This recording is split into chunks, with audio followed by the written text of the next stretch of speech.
And so then I get called into the Oval Office like January of 2017 with some Mhm. other kind of hawkish Republicans. And so I fully expected he was going to like chew me out. Right. And, Right. at that time, we didn't know what kind of a president he was going to be. I'm like, that's fine. I mean, he has a right to chew me out. I didn't support him. Sure. So we get in, and the first thing he does is tells me over and over again how great I am on television. And he's telling everybody around how great I am on television. What you realize, it's not that he really thought I was Right. amazing. He's sending you a message saying, like, I'm watching, and you have an Mhm. opportunity to get on my good side. Your task will not be an easy one. Your enemy is well-trained, well-equipped, and battle-hardened. There is not a liberal America and a conservative America. There is the United States of America. Good night and good luck. Hey, folks, welcome back to the Lincoln Project Podcast. I am, as always, your host, Rick Wilson. Delighted you're with us today. I am happy to be joined by our good friend, Adam Kinzinger, who is part of the rebel and apostate Republican alliance out there in the world. And I have to say, Adam, I think, like me, probably this election week has given you a sense of delicious, hot piping Schadenfreude for the MAGA folks. Hey, so what's the acronym? Like Republican apostate? It's like rah-rah. Okay, we're rah-rah now, dude. Good job. You just came up with that. I like it. It'll work. Yeah. Hey, no, it's great. And look, I think there needs to be some discussion about where do the Democrats go from here, because they're on the edge, I fear, of kind of where we were, in like 2012. And I think there's some warning signs in that.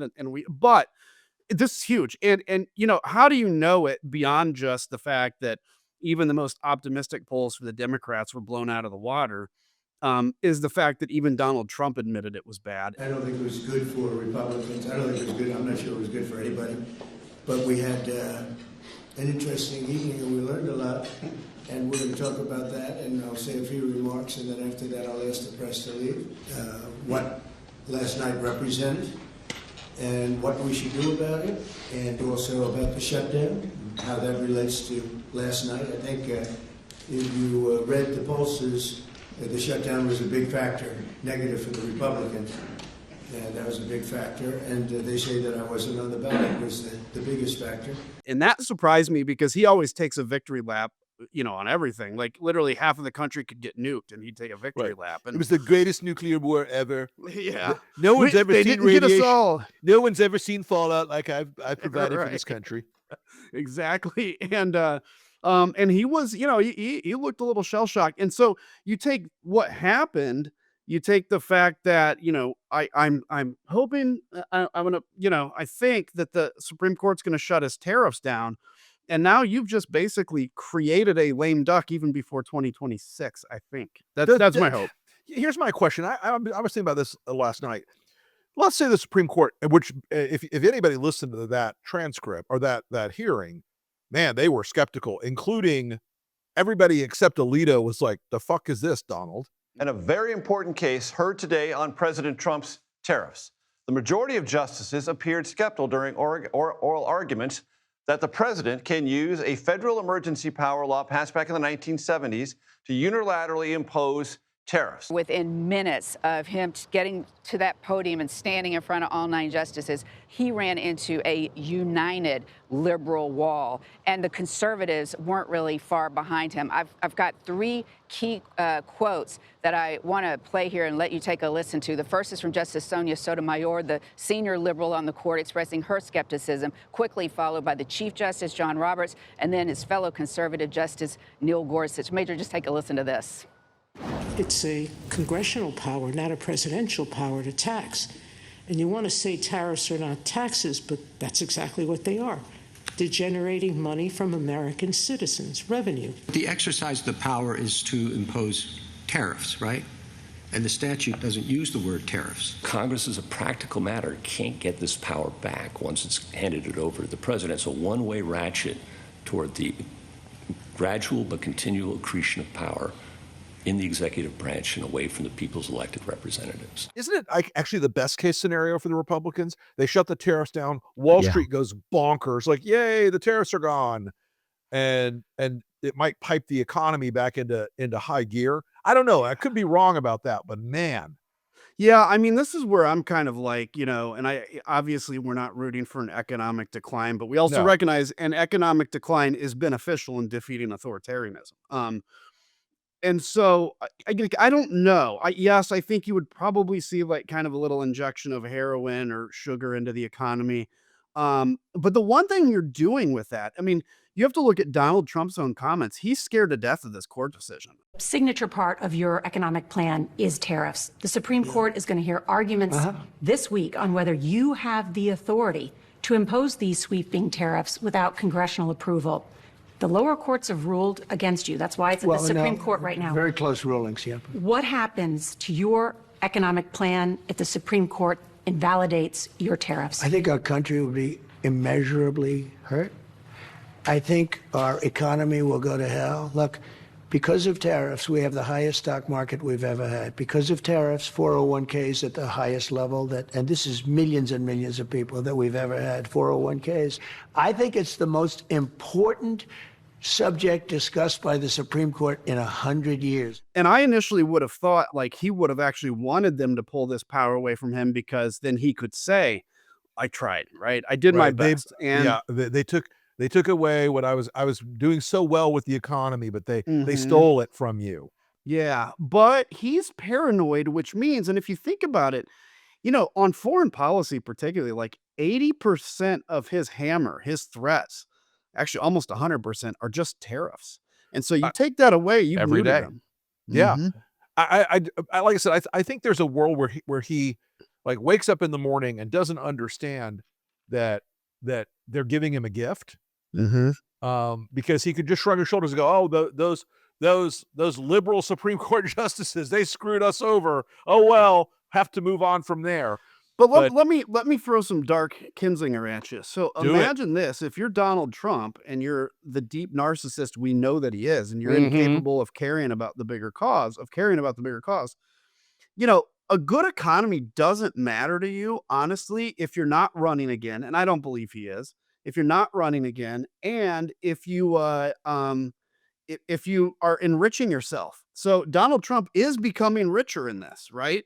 And I think Donald Trump knows he's not going to run again. So to him, the idea of we need a good economy, he'd probably prefer to have a good economy, but he's also like, he doesn't really need it because he's doing fine. And I that's really dark, Adam, but I think there's some accuracy to that. You know what though? I think you actually just touched on something that is right on target, because the idea that a good economy is politically beneficial is one thing, but for Trump, the economy being financially beneficial is really more probably what he's thinking about every day for him.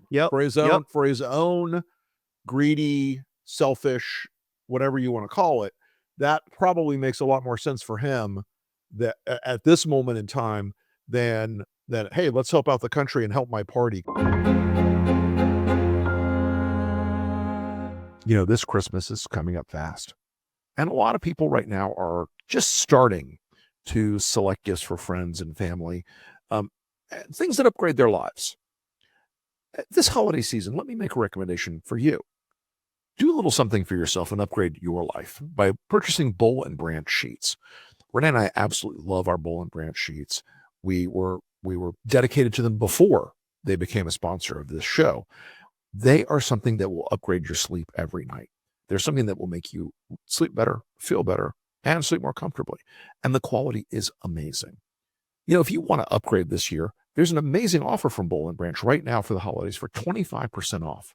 And whether it's for someone else or for yourself, you start with Boll and Branch's amazing signature sheets. They are the perfect balance of softness and breathability. They have this coolness to them that we absolutely love.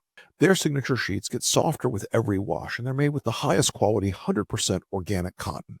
All Boll and Branch bedding, from blankets and throws to pillows and duvets, are made with exceptional quality and durability, and they're all on sale now. They come with a 30-night guarantee, so you can shop worry-free, whether it's for yourself or a family member. As I said, Renee and I are huge fans of Boll and Branch, and we love them even before they were a sponsor of the show. We've got 3 sets right now. They rotate every week, and every time we wash them, they get softer. And they're just so remarkably comfortable. And the weave of the cotton And the quality of the content is so amazing that you really feel like you're on the most high-end luxury hotel sheets anywhere. We're huge fans. You know, if you're looking for new sheets and looking for new bedding, it's something that will immediately upgrade the quality of your life because it upgrades the quality of your sleep. And we recommend Boll & Branch. I will say this, you need to be cautious about one thing though with Boll & Branch, especially the waffle weed blanket. We love it. And so do our cats. They have now taken to sleeping on the bed almost all the time because they can't get enough of being on the waffle weed sheets. I don't know what it is. I don't know what magic or science that this is, but our cats love them. Which, you know, now that it's getting colder in the year, never hurts to throw a cat on the bed to warm things up a little bit more. Boll & Branch, folks. We are huge fans, and we know you will be too. Give yourself and your loved ones the most extraordinary feeling sleep for 25% off site-wide. Plus, free shipping and extended returns during Boll & Branch's best sale of the year. Shop now at bollandbranch.com/Lincoln. That's Boll & Branch, BOLLAND, branch.com/Lincoln. Code Lincoln for 25% off. Exclusions apply. I think Republicans also this week figure something out. Donald Trump doesn't give a shit about them. Right. Yep. He could give a flip flying fuck what those people, what consequences they face because of him. And I find that kind of like, I was thinking about it last night. It's just like nothing that he could do right now, it would have changed the outcome of this election. He stacked it all against the Republicans. And when he's not on the ballot, they are holding a boat anchor in deep water, and they can't dump him, but they also can't they can't dump him, but they also can't like distance themselves in any way that'll offend him, and they can't hug him because that's going to screw them even more. I mean, I just think the whole thing is we've hit a chemistry point in the political equation. I feel like that the toxicity of Trump is really coming home to roost. I agree. I mean, think about it. It's almost like being in a toxic marriage with an abusive spouse, but you know they're destroying you, but if you leave, they take the kids, right? It's that kind of feeling. And I think, okay, let's go super dark again. I think it's possible that Donald Trump, maybe even without consciously realizing it, and you think about this, if you're this depth of a narcissist, and I mean, I think he is like a record narcissist, you almost maybe want the Republicans to lose in 28 because then you are the last guy that was able to get Republicans these large majorities, right? You are the guy that was able to bring the Republican Party together and nobody else can do it. And you're special. I don't know. That's a really good point though, dude, because his, only I can fix it. Only I could build the party. And I look at these guys, and you and I both know these guys. We look at Marco and JD and MTG, all these people that want to run in 2028. They're all looking over their shoulder like, well, how do I pull this off? Yeah. Can I put that coalition back together? And I would make an argument that none of them can put that coalition back together. Well, you're already seeing it blow apart. I mean, honestly, right now, it's like the visual I have is like, you're using a pressure cooker and you're trying to hold that lid on. And that's what's happening because you have the neo-Nazis now arguing with I will call them, I don't even want to use traditional conservative because there's nothing traditional or conservative about them, but like more of the mainstream kind of Republicans. Yeah. And so there's this like opening warfare. I think Tucker Carlson wants to run for president, which is why he's starting to get louder. Marjorie Taylor Greene is going to go in the center lane. By the way, every Democrat that's listening, can I just say something? Stop tweeting that you agree with Marjorie Taylor Greene. And what in the world? She's playing you. She is playing you. She's playing you. I'm going to encourage her to keep doing this, right? But like, quit pretending like, oh my gosh, she's great. Think of all the other shit she said. Right. Like, she's insane. Jewish space lasers. Yeah. Yep. I mean, And yelling at victims of gun violence, right? And not. I mean, we could go on and on. She is not finding Jesus Christ here. She ain't your friend. Right. So, all these like kind of splits are starting up already, and nobody's got the ability to do what Trump did. Trump, I mean, look, the thing I will say about him, yeah, he's a narcissist POS, but the dude is brilliant at having no shame, and that is a superpower. And he So also has much. a superpower of welcoming anybody back into the fold. Rick, you know this. If you tomorrow went on CNN and said, I actually love Donald Trump now, you'd be at the White House in a second. And Listen, you'd be his they best friend. tried it. They tried it in 2018 or 19, rather. They called me. One of his close friends called me and said, listen, you can make a ton of money. All you have to do is stop attacking him and say, you know what? I've been watching him, and it turns out I was wrong, and you'll make so much more money than you've ever made on your books, and blah, blah, blah. And give it some time. And all you have to do is just not attack him anymore. Just say one or two things like, strange new respect, and we'll make you a deal. And I was like, yeah, why don't you go fuck yourself? Yeah.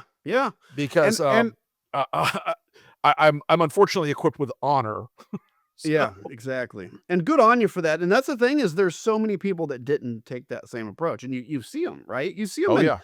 And Congressman, my experience, I didn't vote for him in 2016, and I was against him. And so then I get called into the Oval Office like January of 2017 with some other kind of hawkish Republicans. And so I fully expected he was going to like chew me out. Right. Right. At that time, we didn't know what kind of a president he was going to be. I'm like, that's fine. I mean, he has a right to chew me out. I didn't support him. Sure. So we get in, and the first thing he does is tells me over and over again how great I am on television. And he's telling everybody around how great I am on television. What you realize, it's not that he really thought I was amazing. He's sending you a message saying, like, I'm watching, and you have an opportunity to get on my good side now. Right. And I'm going to tell you, if you've never met with a president of the United States, there is a real sense of like awe when you do, no matter who it is. You listen. Yep. Yes. Yeah. You it's walk just into like, the Oval Office. You walk into the Oval Office on business ever. Yep. And you're like, Yep. oh shit. yeah, Oh shit. it doesn't matter whether you love or hate the president. Right. Right. And you just feel the power. Anyway, I didn't turn on that, and I saw a number of people that did. Mike Waltz, for instance, one of the biggest anti-Trumpers. I knew Mike from Florida. Dude. I mean, the guy was Gosh. totally anti-Trump. Totally Totally anti-Trump. He made us look like kind of like pro-Trump almost in There comparison. was stuff in the beginning, in 16 especially, where he was like chapter and versing on McCain and all this other stuff. And I was just like, how do you fucking break your own soul like that? I tell you how it happens is he was in that meeting with me, and he's kind of like, he didn't break on Trump at that point, but he's kind of like, yeah. And then he ends up, Trump took him and other Republican congressmen back to Florida on Air Force One on a trip. Yep. And literally, Rick, I saw it on that trip. He selfies himself with the president, and when he lands, he gets off the plane. And from that point forward, he was on his knees for Trump. You know what? And the funny thing is, they still fucked him. Yeah, I know. I mean, they still fucked him. Yeah, it was everybody. I said this in the beginning. And somebody asked me, like, isn't Waltz such a crazy extremist? And I said, if he's going to be national security advisor, that's actually one of the best nominations Trump has made. That's a person who is not stupid. Yeah. But, that lasted all of 6 weeks. Yeah. Until Laura Loomer. Laura Loomer. The crazy lady taking the hit from Laura Loomer, man. That's like, oh, that sucks. So, by the way, to bring this around so that we're not just on a rabbit trail, you're saying like this feels like this moment that it's like a boat anchor on Republicans. Yep. I think it is, and I think they feel that, and they're in a catch-22 because they can't say Laura Loomer's insane because then Laura Loomer go after them. But they also like can't make her norm. And so they're in this point where they know it's like the executioner's coming at noon and it's 8 a.m. and there's nothing you could do about it. So you may as well enjoy the best breakfast you can. Right. And it's like this whole thing at Heritage, which, when you and I were around that process, Heritage was this respectable, kind of boring think tank. And, you've got the head of Heritage, Kevin Roberts, this week, coming out and defending Tucker Carlson and Nick Fuentes. The Heritage Foundation didn't become the intellectual backbone of the conservative movement by canceling our own people or policing the consciences of Christians. And we won't start doing that now. We don't take direction from comments on X, though we are grateful for the robust free speech debate. We also don't take direction from members or donors, though we are inherently grateful for their support. And we're adding more every day. This is the robust debate we invite with our colleagues, our movement friends, our members, and the American public. We will always defend truth. We will always defend America, and we will always defend our friends against the slander of bad actors who serve someone else's agenda. That includes Tucker Carlson, who remains, and as I have said before, always will be a close friend of the Heritage Foundation. The venomous coalition attacking him are sowing division. Their attempt to cancel him will fail. Most importantly, the American people expect us to be focusing on our political adversaries on the left, not attacking our friends on the right. I disagree with, and even abhor, things that Nick Fuentes says. But canceling him is not the answer either. When we disagree with a person's thoughts and opinions, we challenge those ideas in debate. And we have seen success in this approach as we continue to dismantle the vile ideas of the left. And then I watched this video that was released early this morning of that whole Heritage Town Hall. And inside, even inside of Heritage, these people are like, what the fuck are you doing, bro? Yeah, We're not the yeah. Nazis. We're not those people. Why did you defend him? And it just fascinates me. It's like, did y'all not pay any attention to Yeah. the last 10 years of Donald Trump moving those people further and further into the mainstream? And Donald Trump had lunch with Fuentes. Donald and literally Kanye. had lunch with Nick Fuentes. Yeah. And you know, you get this sense of like their shock and their outrage of like, oh my God, there are Nazis among us. It's like, what, did you not notice the jackboots and the fancy uniforms? Did you miss that part? Yep. But I mean, and the little lightning bolts on your collar. yeah, right. Look, But I mean, that's the, you know, you said a minute ago, like they're not traditional conservatives anymore. And all I can say is when you and I were around, Nazis were 100% unacceptable at all times. Right. Yeah. There's no like debating it. It was like, fuck no, get out. Mm-hmm. It was, I mean, you think about it. We were proud of our legacy in World War II. There was always the weird table at the Lincoln Day dinners, Sure. you know, and that was always the old Birchers or whatever. Yeah. They're now all tables at the Lincoln Day dinners. But yeah, I mean, I think that's the reality. Like, this shouldn't surprise anybody that this is happening. This has been happening. By the way, I want to give props to AEI, who is still a center-right think tank that's kind of held the line. And so if you're listening to us and, you know, AEI is, you know, and you still kind of like treasure somewhat centrist center-right thought, look at AEI if you want to help. But anyway, because they have held the line, they've been good. But and I will give Cato some partial credit too. Yeah. You know, on the big government stuff, especially. Yeah. But this thing is just, this isn't a surprise to anybody what's happening. And I think the Republicans really have to have a reckoning, because the firewall, I forgot who wrote this, but basically the firewall has crumbled, or it's crumbling, and that's a real concern. So, you know, we'll have to see what happens there. So I wanted to ask you a little bit about Trump prosecuting his enemies. He's always persecuted his enemies, but now he's prosecuting them. We saw a post from President Trump publicly pushing Attorney General Pam Bondi to prosecute some of his political opponents, and that's despite safeguards within the Department of Justice against this exact type of thing. What evidence is he citing? What type of reaction are you seeing? Oh, it wasn't subtle. It was a Truth Social post in which the president urged the U.S. Attorney General Pam Bondi to move forward with cases against high-profile Trump political opponents, not just the New York Attorney General Tish James, who is accused of mortgage fraud in Virginia, an accusation she denies, but also James Comey, the former FBI director, Adam Schiff, the California senator, also who denies allegations of mortgage fraud. Putting these provocative requests out in the public sphere is a big change from the norms of an independent U.S. Department of Justice that does not yield to political requests or political favors. The U.S. Department of Justice has responded in kind here because the U.S. Attorney in the Eastern District of Virginia has been moved out. That would be the office area that would handle any case against Tish James.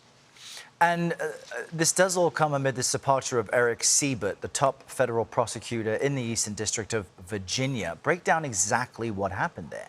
Eric Siebert, longtime career prosecutor, took the job in January at the start of the administration. He was the president's nominee to get Senate confirmation to be in charge of this enormously powerful U.S. Attorney's Office. Eastern District of Virginia has one of the largest staffs and one of the largest portfolios.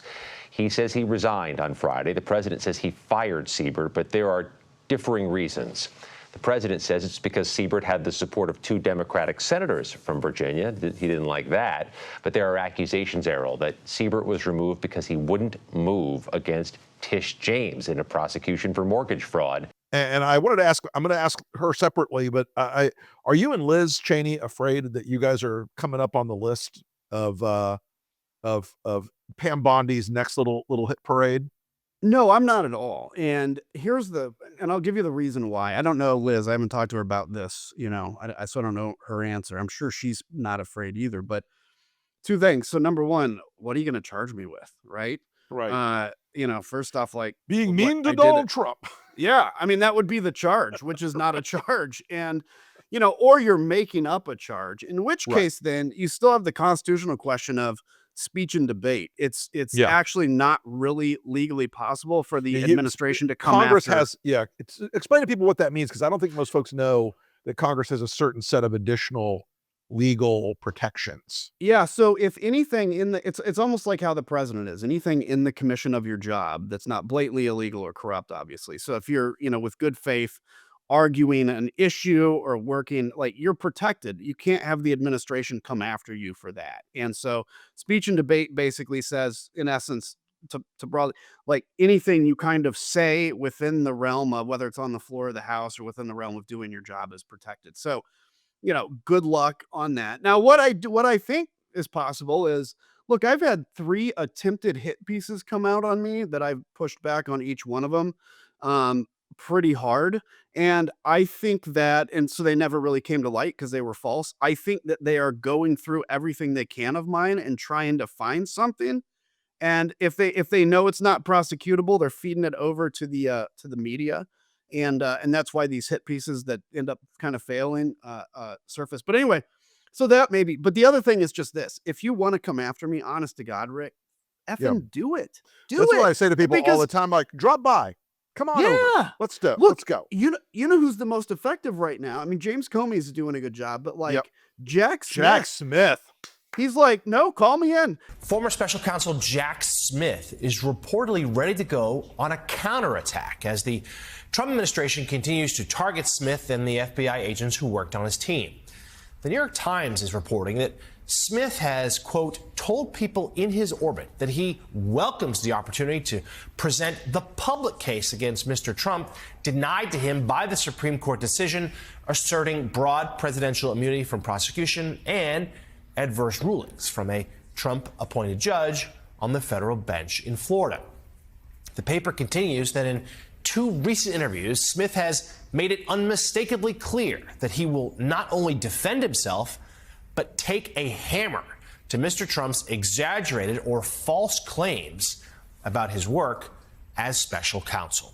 And Jack Smith has made it clear that the shit that he has held quiet because he's honorable and, hey, the case was dropped, he will plays reveal by the old rules. Yep. But yeah, I think that is the case that has the most exposure for Trump in a lot of weird ways. Where, I mean, Comey is a harder nut to crack because a lot of people dislike the guy. Yeah, I know. Yep. But Jack Smith, but that still doesn't make the Trump prosecution of him valid. But Jack Smith clearly has all the fucking cards in the deck. He's not playing at all.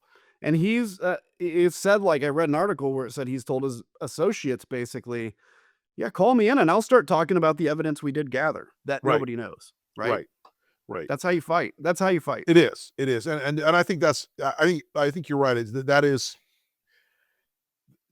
his desire to punish people who are critics is going to peak up and up and up as he gets in worse political trouble. He needs distractions to feed the MAGA media machine. And like this election this week is so bad for him. It's like, I tweeted that night. I'm like, oh God, he's going to nuke Caracas. Hey, can I say something real quick? Yeah. Listen, I just tweeted this today. I just want to point this out. We don't have to discuss it, but I want to tell you this because I think it's important. So, Donald Trump has now threatened, since January, he's promised to invade or bomb Greenland, Canada, Panama, Nigeria, Venezuela, Mexico, Colombia. And the only thing he has actually done on foreign policy is he did 1 strike against Iranian nukes. I give him credit for that, but then he wouldn't go back for a second strike. So we don't actually know what damage was done. Secondly, he gave China the advanced AI chips they need to defeat us in the AI race. So that's what we've got. Jensen Huang, the president of NVIDIA, said yesterday, that is going to help them win the AI race.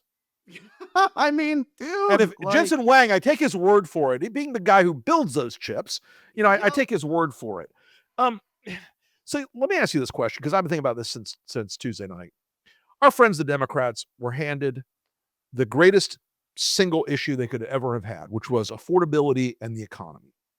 And God bless them, from New Jersey to Virginia to local races in Georgia, statewide races in Florida, all over the country. They ran on affordability. Mm-hmm. And God love them, but they love to snatch victory from defeat from the jaws of victory like champions.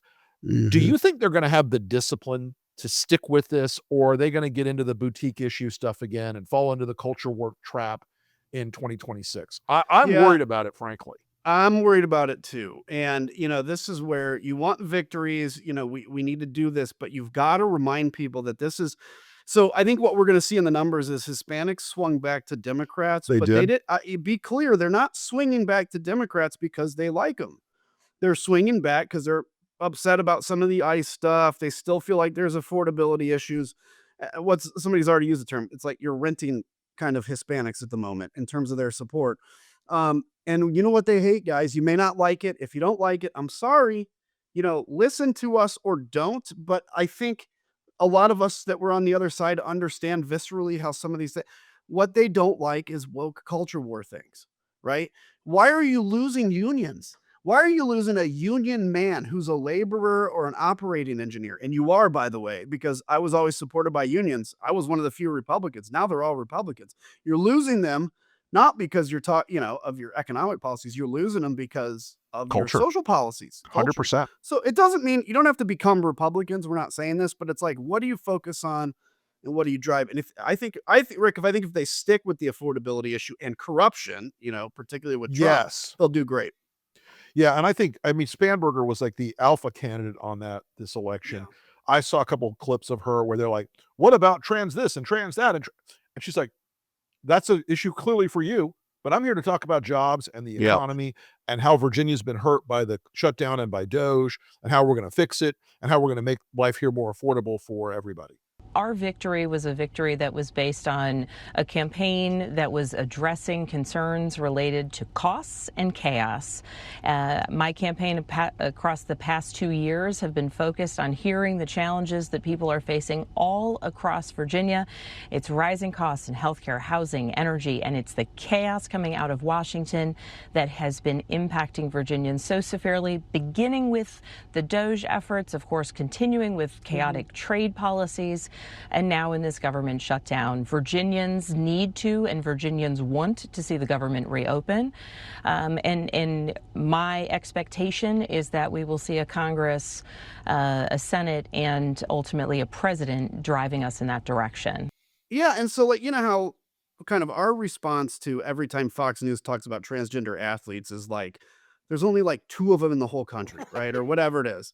Well, I will say the same thing to Democrats. When you want to lead on the issue of transgender, we by the way, and Rick and I believe everybody should be treated the same. Yeah, There's 100%. not a question of that. But it's like, okay, if there are only, 5 or 10 transgender athletes, that also means that's probably not an issue you need to be talking about that much. Now, you could defend human rights, but you Yeah. shouldn't be, and there was that report that came out recently where they're like, the word transgender and stuff was all over Democratic websites now. So you kind of ought to the point is find where people are and meet them, because if you don't have power, all these other things you care about will get crushed. Correct. Yeah, you're never going to get climate change stuff or anything Right. else if you are focused on issues that voters go, okay, that's nice. I can't afford gas. Yep. That's Yeah, nice. totally. I can't afford groceries. That's nice. Totally. I can't. And it's not like an either or. You Mhm. have to do the things that are going to get to voters where they are. And in every one of these races, well, maybe not California 50, but in every one of these other races, it was about economics, affordability, and they were talking to actual voters where they lived. Yep. By the way, I don't know how California still has $6 gas. I was just there again. Right. Like, I'm in Texas, man. It's $2.20.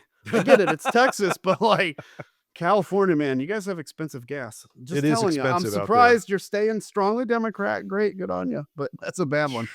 Yeah, it's and I do think that there's the power of those like of populism and culture wars to break off those like union guys who should who should be drawn to the economic message of the Democrats and drawn to the healthcare message of the Democrats. That's been a good firewall for Republicans for a long time. And the economy being what it is right now, man, I just think it's a big opportunity for them.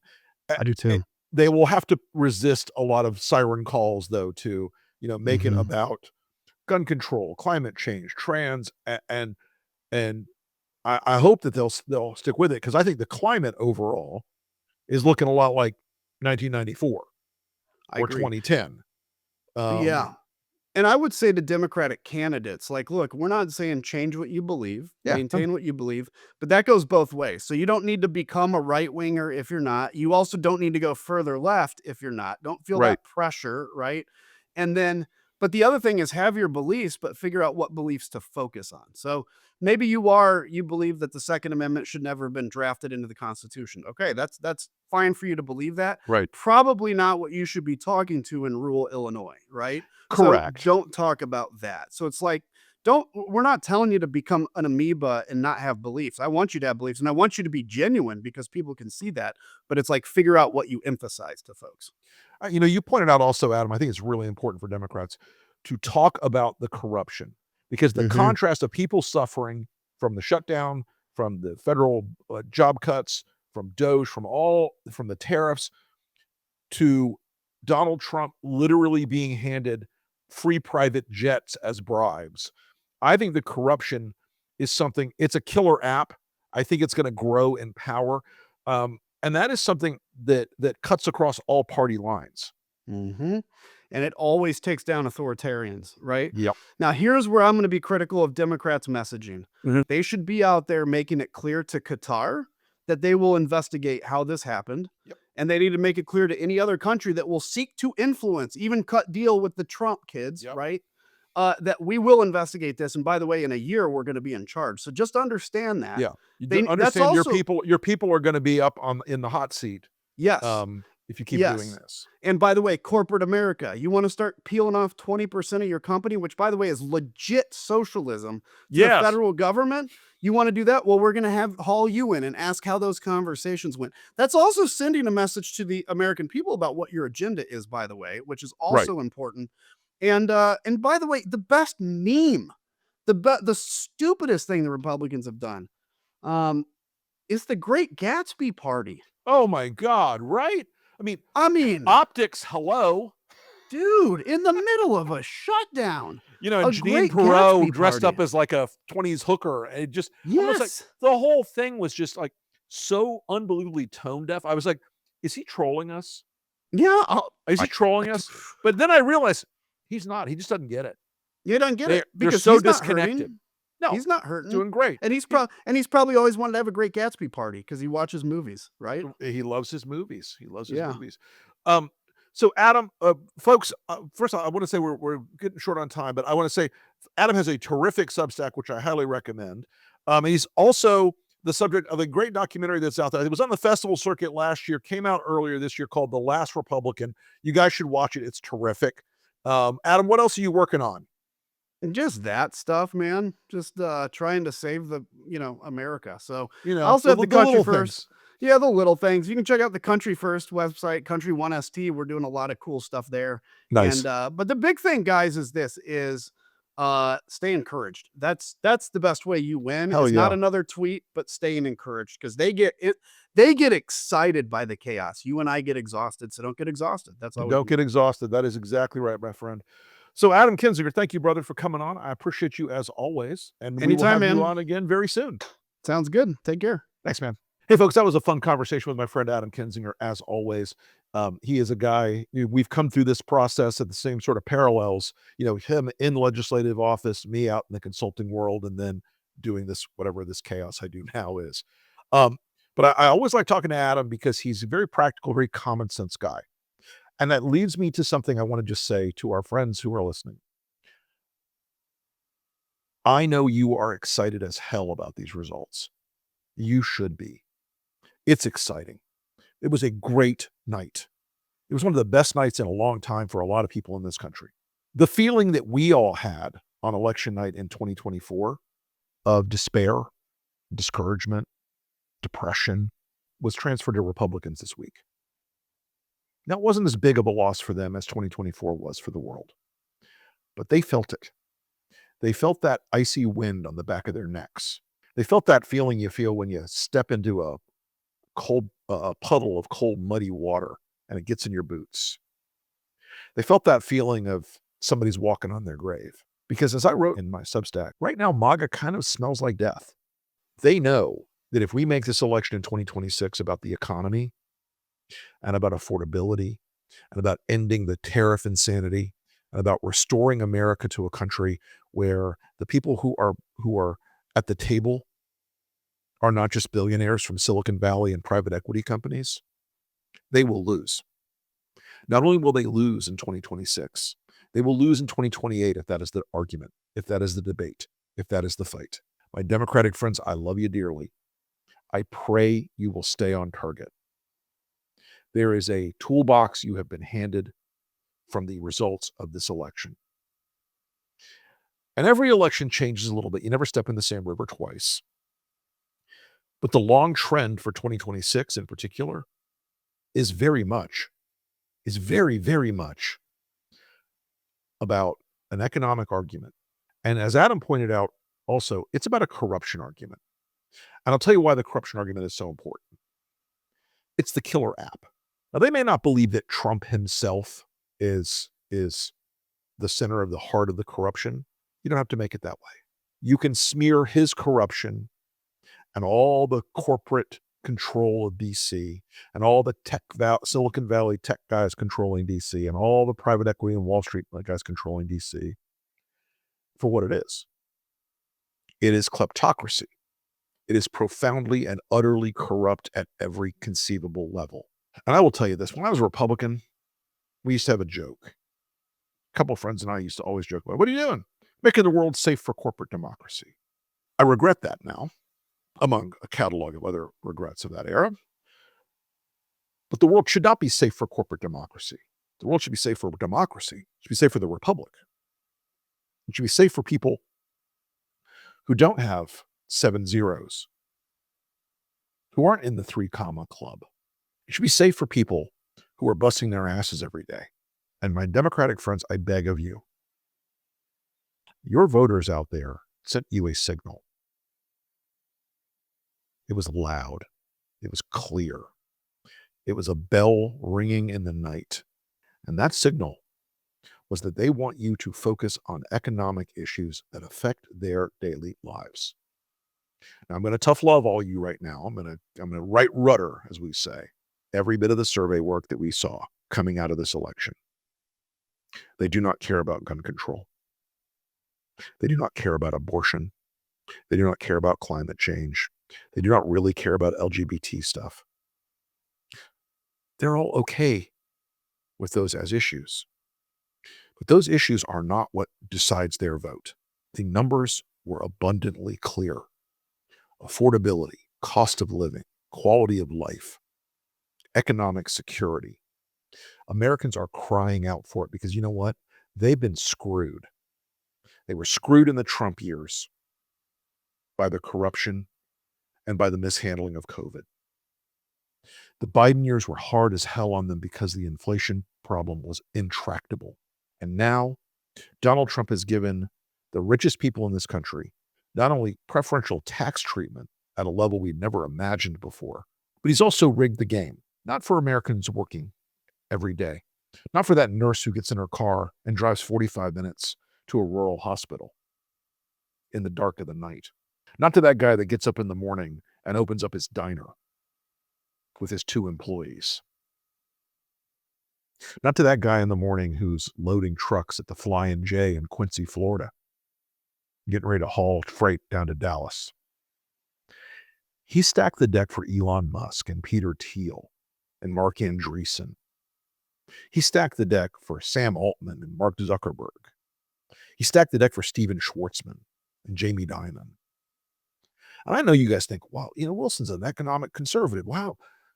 What's all this, attacking corporate America and free market? We don't live in a free market system right now, folks. And America told you that in their votes across this country.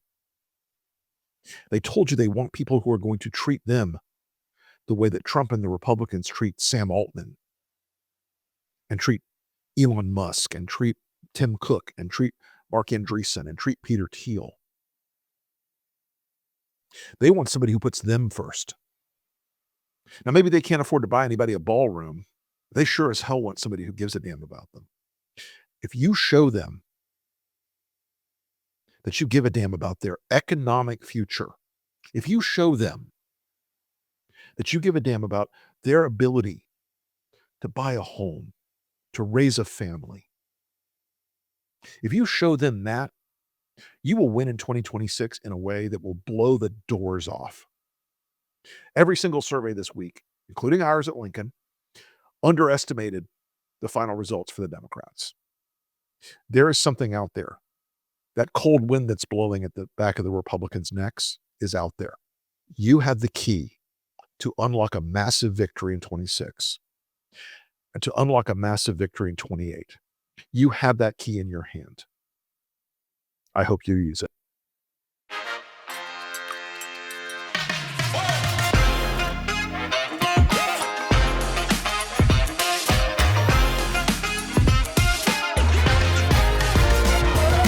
Good night and good luck.